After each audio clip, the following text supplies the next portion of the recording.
seat. Okay, how are you doing today? I'm all right. All right. Yes, ma'am. All right. Well, let me start off.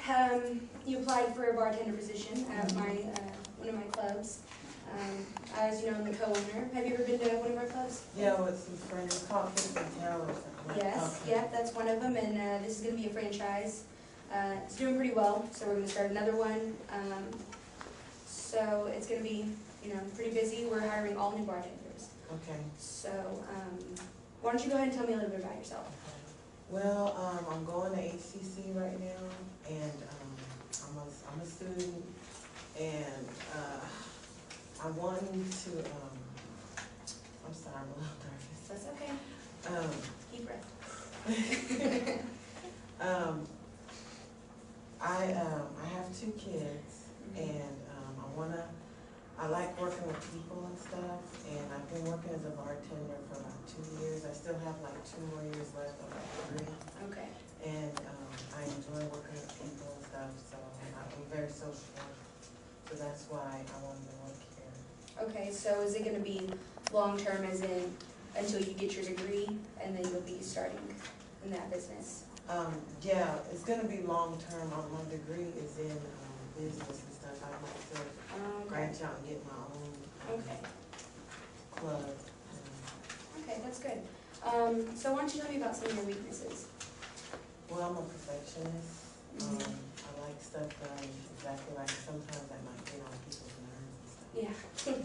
Yeah, yeah, but that's a good quality to have, especially, you got to make sure people are not skipping out on money and taking it, so that's a good quality. In this job, people are going to be yelling at you all the time and stuff, so what do you think is better, speed or accuracy? I think both is better. I've done a lot of jobs in my life. I've also been monotonous, and speed and accuracy was important, and I'm used to that. You had to be fast, and of course you had to get the name. So I really think that speed and accuracy is important. I mean, not speed so much as you're dropping the drinks or anything, but still quality, but speed and accuracy is important. Okay. I guess I should ask you this first. Are you licensed to serve alcohol? Do you have your TABC yet? No, I don't have it yet. I'm in the process of getting it right now. Okay, well you'll have to have that, if we hire you, you'll have to have it before you start to work. It's about 3 hours online, so it's pretty convenient. Just do it as soon as possible. Yes, ma'am. Are you opposed to drug tests or background checks? No, I have no problem with that. Okay, good. So why did you leave your last job? Well, you said you're opening up in downtown, right? Yeah. I used to live in Katy, and that's where I work, and it's going to be closer to where I live because I just moved downtown by the medical center.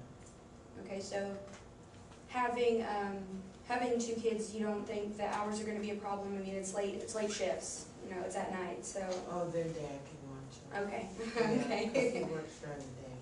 Okay. So what are your salary requirements? Well, I'd like to make a minimum of 10, the maximum probably about 12. Per hour? Yes, ma'am. Okay. That's good. I mean, right now, depending on how much in tips you make, it's,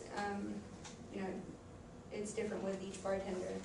But I was really impressed with your resume. That's why I called you. I've been interviewing all day. We're hiring, a whole slew of bartenders because we're opening again.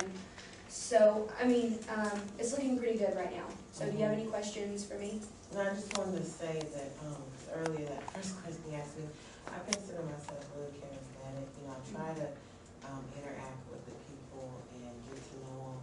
You get some regulars coming in. I think that's one of my qualities. Okay. That I'm a people person. So. Okay, that's good. But I do have a couple of questions. Do I have to split my tips with the waitress? The way it works is it's going to be 2 levels, and there's going to be a bar on each level. So we're going to have 4 or 5 bartenders on each level, and then a bar back, which make sure you have all your ice and your liquor available. So all the bartenders split a percentage with the bar back. Okay. But other than that, you keep all your other tips. Okay. Well, let's see. I did want to know if someone is like really intoxicated, and they've had enough. Do you provide the service of getting them a taxi? Do you pay for that? Or, You know, that's a big issue with a lot of clubs, but we don't, we're gonna be in downtown, the new club we're opening, so it's centrally located, there's a bunch of, public transportation, taxi cabs going by all the time. They get drunk, violent, we kick them out, they have a cab right there waiting for them, so. okay, so just to, piggyback off of that question, when you see someone becoming a nuisance, do I get you, or what do I do? See, I don't have my license yet, so what do I? When you do the online portion of the TABC, they'll go over how to deal with surly customers or, obnoxious people. But what you need to do is get a floor manager. I'm the co-owner, so I won't be there all the time, but you'll have someone who's over you. Just get the floor manager immediately. If they're becoming violent, call the bouncer, get them to take them out. But, they'll show you ways to handle it when you do your license, or when you get your license. Okay, all right. And so, any That questions? was good. Okay, well, I'll probably give you a call in the next week. We have a deadline, so we're trying to get things up and running quickly. Just so you know, the hours that you'll have to work are probably from about 6 p.m. till we close, which is around 2, but you'll have to finish up. So, just make sure that's okay.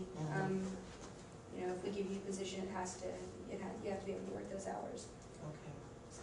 like I said, their dad can watch me. Okay. All right, well, thank you very much. All right, thanks, Ms. Perrin.